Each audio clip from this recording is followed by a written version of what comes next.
Today, we are going to show you how to remove container doors and install our corrugated panels to blank in. First job is getting the doors off.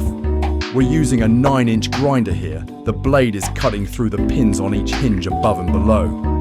Take your time with this. Once those pins are cut, it's time to remove the doors. These doors are heavy, so grab a partner to help you move them.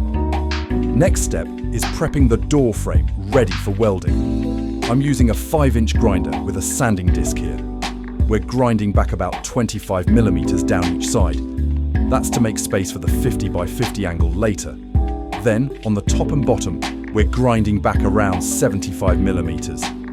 That's because of the panel's corrugation depth. You need a bit more clearance there. Important note, make sure you're back to clean, bare metal.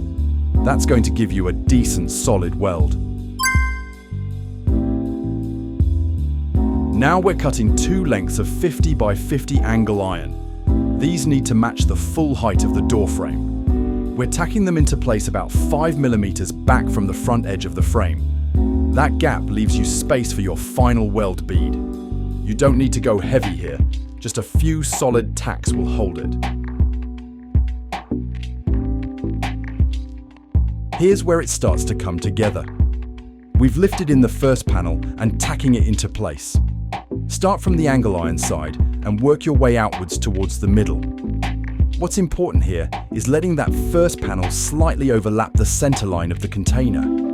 That's going to give you a clean join when you fit the second panel.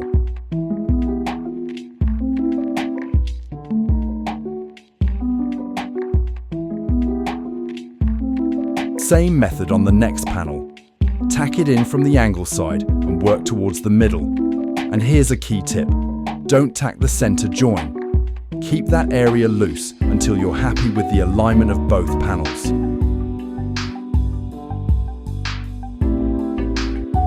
Once both panels are sitting right, then you can tack the center seam together. Take your time getting the panels to sit flat on one another. Once it's tacked, you won't be able to adjust it. Before we weld everything up, spray your panels down with anti-spatter spray. This stops all that hot weld spatter from sticking to your fresh steel. Before we get stuck into the final step, here's a quick one.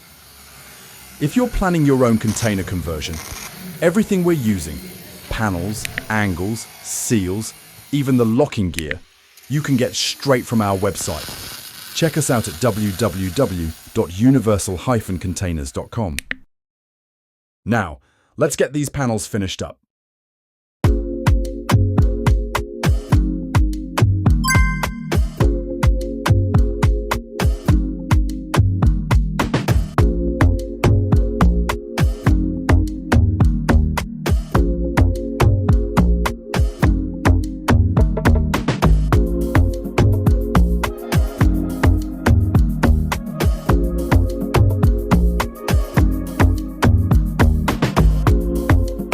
And there you go. Container doors off, clean steel panels welded in. If you found this useful, hit like and subscribe for more container builds and behind the scenes from the workshop.